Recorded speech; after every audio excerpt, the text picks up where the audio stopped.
I gotta get to rehearsal. And me and Reg are putting together a magic act. A magic act?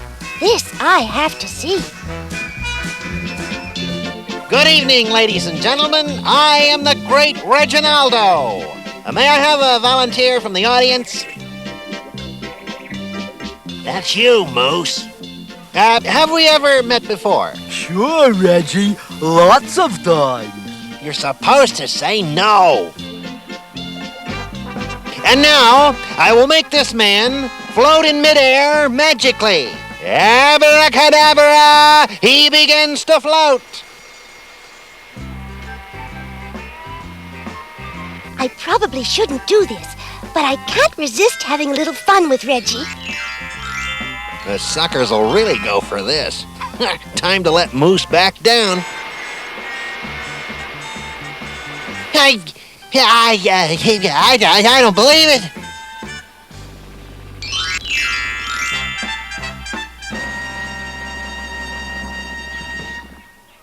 Step on that pedal, will ya? Sure, Reg. Let go of the pedal!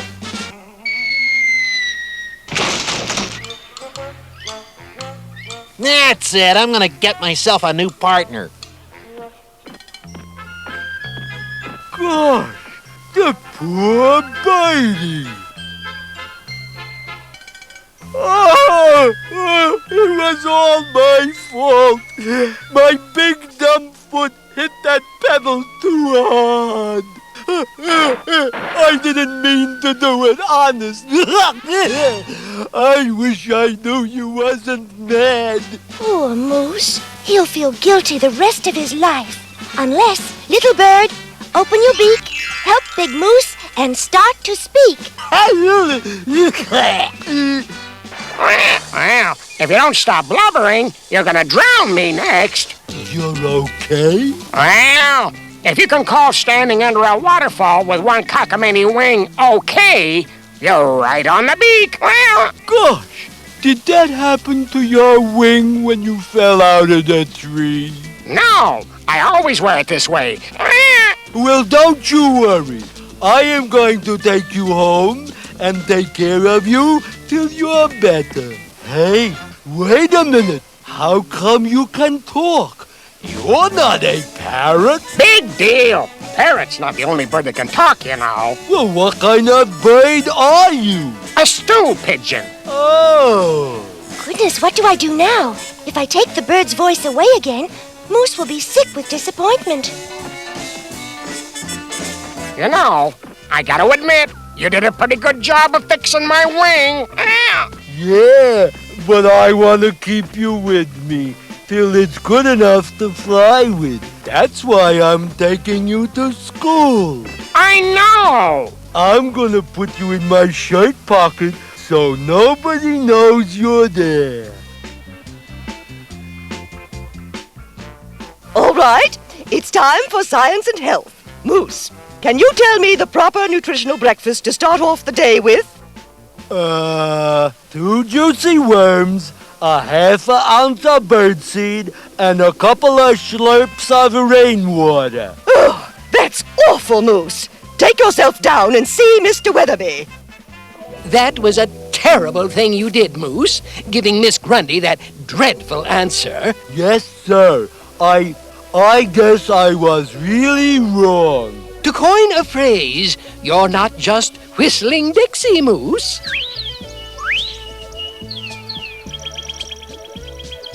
March yourself right home, young man. You are suspended. I actually think Moose was trying to give me the bird. Oh, Moose has more nerve than I ever gave him credit for, doing those things to Miss Grundy and Mr. Weatherby. I'm gonna stop by his house and congratulate him. Poor Moose is in so much trouble. I've got to get to the bird and take away its voice. Gosh, my mom and pop sure were mad about having to go in and see Mr. Weatherby. It's all my fault. I don't know much about acting human, I guess. What are you doing? The wing should be almost good enough to fly. I'm leaving before I cause more trouble. Oh, I don't want you to leave. You're my closest friend now. The bird talks. What an act I'd have with him as a partner. Uh-oh. I have a feeling Reggie found out about the bird. You stay right there while I go get you your dinner. Now I've really got to take the bird's voice away, only my magic won't work unless I can actually see the bird. He's gone, and he didn't even say goodbye. Now, you and I are gonna work on our act. But first, I don't want anyone to know you exist until our act is ready.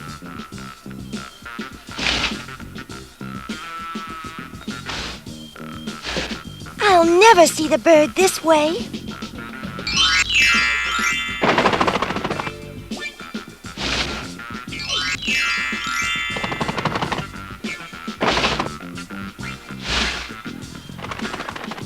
While he's running around, I think I'll hide.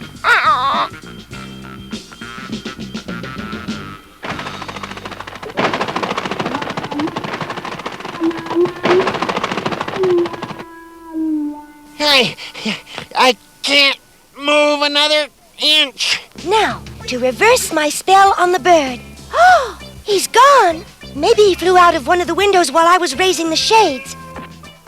Uh-oh, the bird's missing. Hey, here, bird. Here, birdie, birdie, birdie. He must have gone into another room. Here, bird. He isn't around outside. He must still be inside.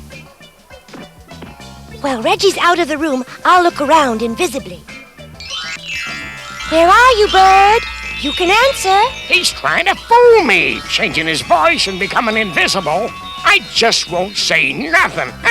He's still gotta be in this room. Reggie's coming back.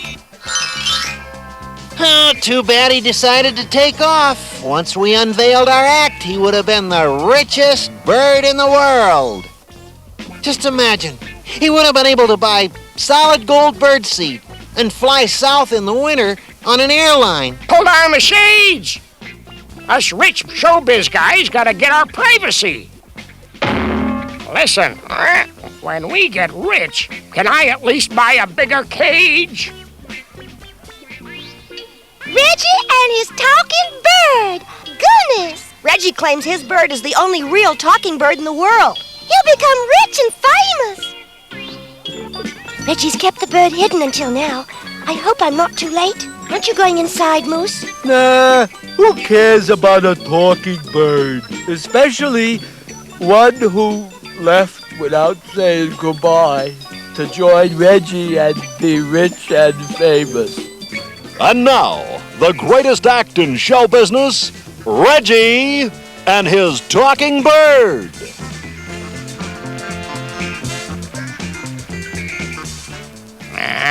Rich and famous. I sure miss Moose. At least he didn't keep me in a cage. Oh, please, please, folks.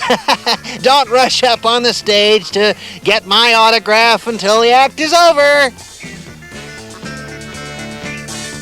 If I don't take away the bird's voice now, he'll be in a cage forever. For our first number, my partner will recite the Midnight Ride of Paul Revere. Stop fooling, will you? Remember all that gold bird seed. Honest, folks, he talks. Yes, he does. Go ahead. Talk. He's right. That's what you're trying to pull. A cheap trick. What happened? Here. You really missed me? Since the two of you love each other so much, you can keep him. Nah, Reg, nobody should keep him. He could fly now, and he should be free. Oh, I'm happy he's okay and free, but the least he could have said was, thank you. Moose will never know that the bird only talked because of my magic. I almost forgot. Thanks, friend. How did that happen? It wasn't I guess mine isn't the only magic in the world. Love and friendship have a magic all their own.